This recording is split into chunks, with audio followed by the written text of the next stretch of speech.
Hi, my name is Kimberly. Welcome to day 7 of our 21-day yoga challenge. For today's exercises, you might want a belt or a strap, and you're going to want to be somewhere close to a wall.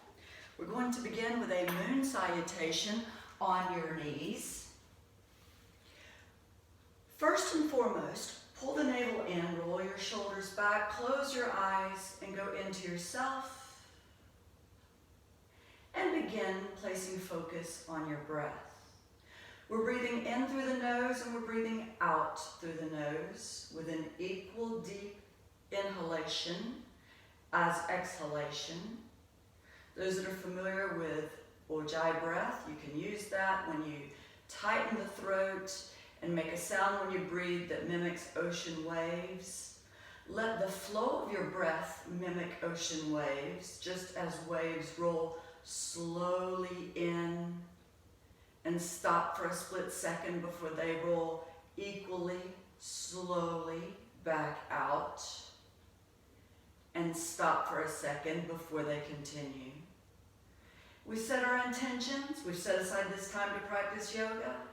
Every time other thoughts come to mind, sweep them aside. Bring yourself back to your thoughts, to the here and now. Our warm-up, moon salutation, one breath, one movement. Inhale, up on the knees, lift your arms up and look up. Exhale, hands on the floor, come down with the belly on the floor. Inhale, lift the upper body up into cobra. Do not use your hands. Extend the back, exhale. Back on all fours and into child's pose. Sit bones as close to your heels as possible, forehead on the floor. Again, inhale, firm belly, arms up, look up, maybe hips more forward. Exhale, hands on the floor, belly on the floor. Inhale, cobra. Exhale, extended child's pose. Inhale, exhale, a little rest. Again, inhale, arms up. Find more space between the vertebrae. Exhale, hands on the floor, belly on the floor. Inhale, upper body lifts up into cobra. Exhale, extended child's pose. Inhale and exhale.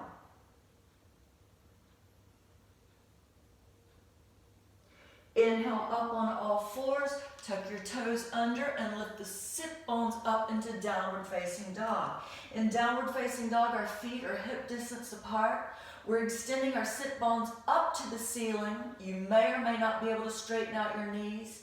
Your heels are reaching for the floor, even though you may not be able to touch the floor with your heels. And at the same time, you're elongating the spine so that the top of the head is reaching for the floor between the thumbs. Your ears are beside the arms. You're looking up towards the belly.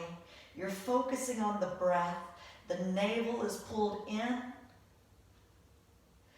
Next inhalation. Look forward, walk your feet forward, feet are together, bend your knees, let your upper body rest on the thighs, relax the neck down. Try to sink the thighs so that they're parallel to the floor.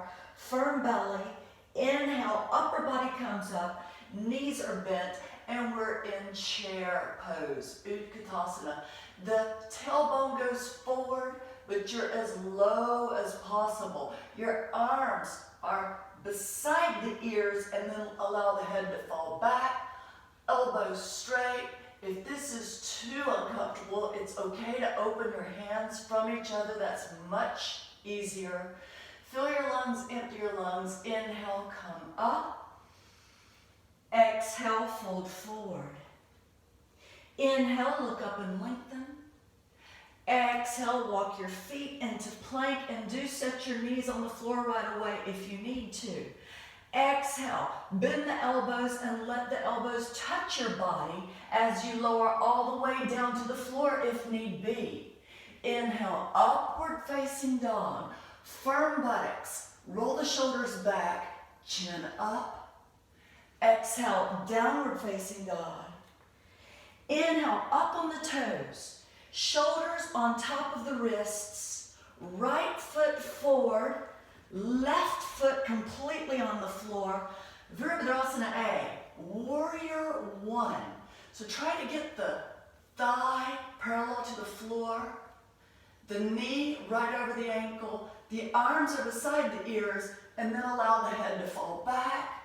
Hips, shoulders forward.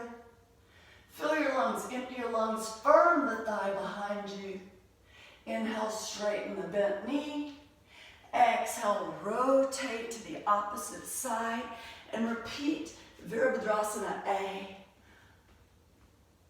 Breathing in through the nose, out through the nose, firm the buttocks, firm the thighs, firm the legs. Grip the floor with your toes and the soles of your feet. Try to get the bent knee, thigh parallel to the floor. And now, open the arms, the shoulders, and the hips to the right as you gaze over the left fingers. Your upper body is in the middle of the legs, so don't let your upper body go forward or back. You want to be smack in the middle. Inhale, straight knee. Exhale, repeat Virabhadrasana B on the right side. Your arms are in line with each other. Your belly's pulled in. Your gaze is over the right fingertips. Exhale, all the way down into Chaturanga Dandasana, yoga push-up. Use your knees on the floor if need be. Your elbows hug into the body as you come all the way down on the floor if need be. Inhale, upward facing dog. Exhale, downward facing dog. Inhale, look forward, come down onto your knees. Camel pose is what we're going to do next. A good cheat when you're just starting camel pose, have the balls of your feet on the floor so that your heels are closer to your hands. If you need a folded blanket or a towel underneath your knees for extra cushioning, by all means use that. Pull the navel in, press the hips forward, and start stretching one hand back and then the other hand back.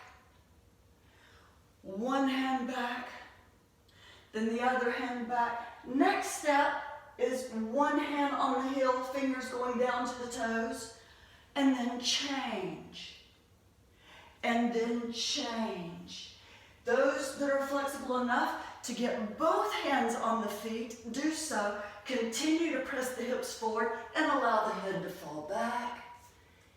When you can achieve that, the next step is to have the top of the feet on the floor.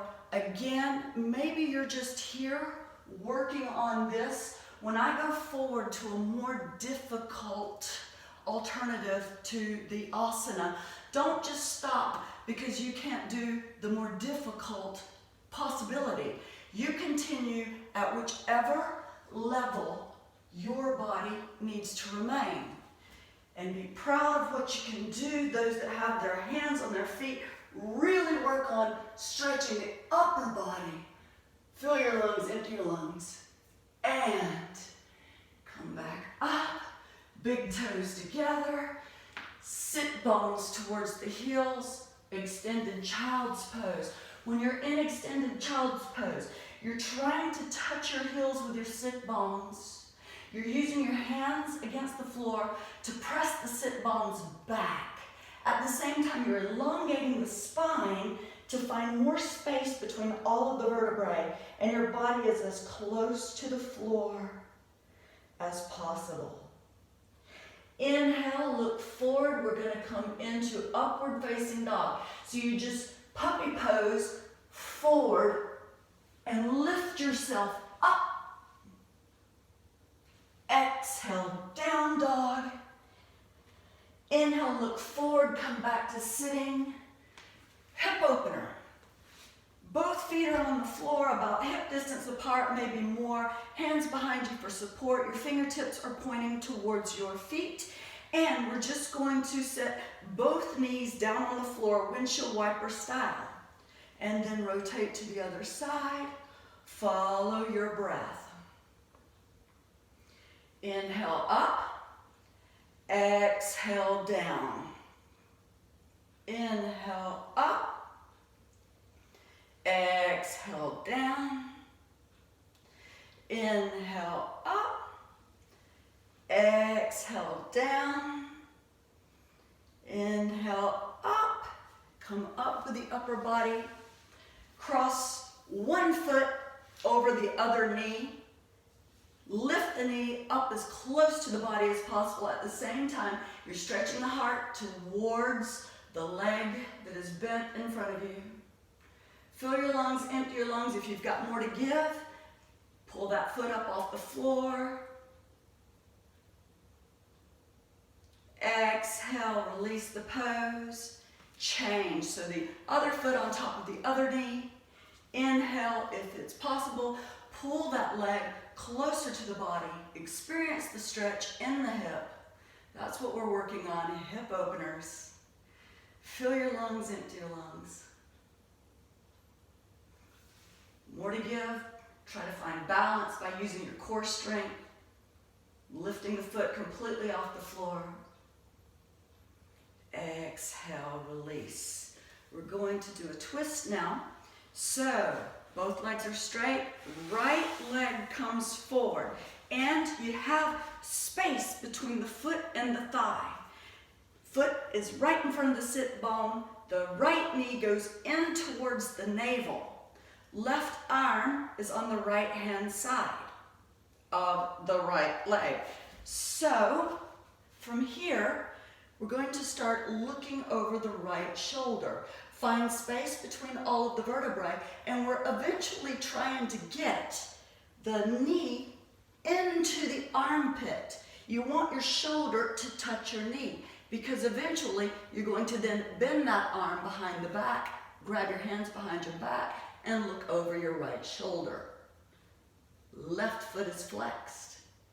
Roll the right shoulder back, and release the pose. Inhale, exhale, change sides. Both legs are straight. Now we're bending the left knee. There's a little bit of space between the foot and the thigh. First and foremost, you want to get that knee out of the way. So push it in towards the navel to get it out of the way. Then, right arm on the left side of the thigh. And I can't tell you how many yoga classes I see people doing this, thinking they're actually doing something. You're not working if you're just doing this. You've got to constantly be trying to work forward to get the knee to the shoulder. Some of us have to move some of our baggage out of the way. Everybody's got baggage. We just have to figure out how to pack it. Trying to get that knee to the shoulder. When you eventually get the knee to the shoulder, then you bend the elbow and start trying to get the elbow to go behind the back. Eventually, grab the hand and look over the shoulder. This left shoulder needs to roll back, elongate the spine. Fill your lungs, empty your lungs. Your gaze is towards the back. Exhale, come forward. And find your belt. With our belt, hold your belt or your strap or your piece of rope shoulder distance apart with your hands. On an inhalation, lift your arms up. Exhale, release the hands down to the knees. Pretty simple, huh? That was to give you hope. Inhale, hands up.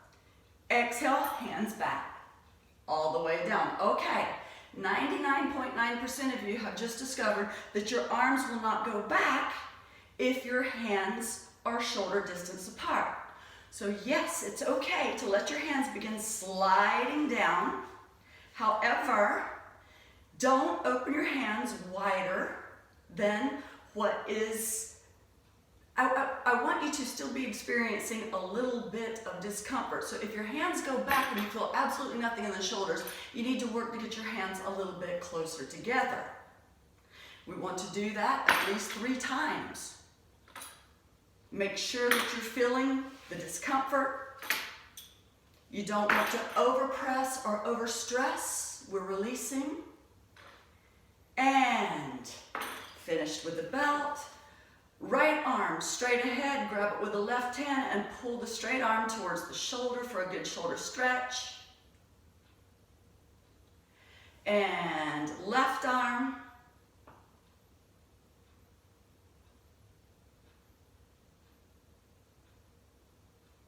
And release.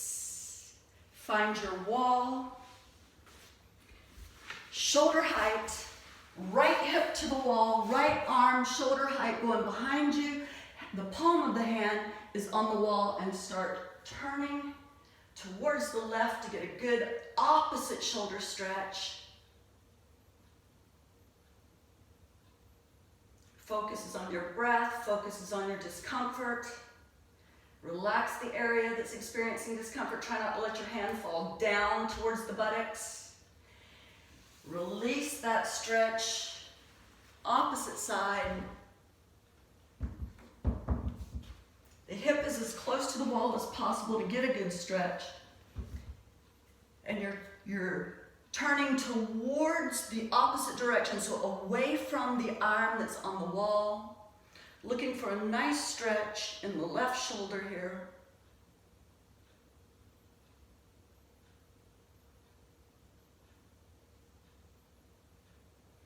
Exhale, release the pose. Come back to your yoga mat close to the wall with your feet up on the wall into waterfall pose. Let your feet be a little bit away from each other. Relax the ankles. Allow the little toes to fall closer to the wall. The arms are on the floor, out from your body, palms up, shoulder blades flat to the floor. Close your eyes. Take a deep inhalation and a deep exhalation. Then allow your breath to come back to a normal, spontaneous breath without any control, and take your rest. While you're resting, I would like to take this opportunity to thank you for practicing with me. If you liked the video, slap a like, and it would be great if you subscribed. Have a good day. We'll see you tomorrow.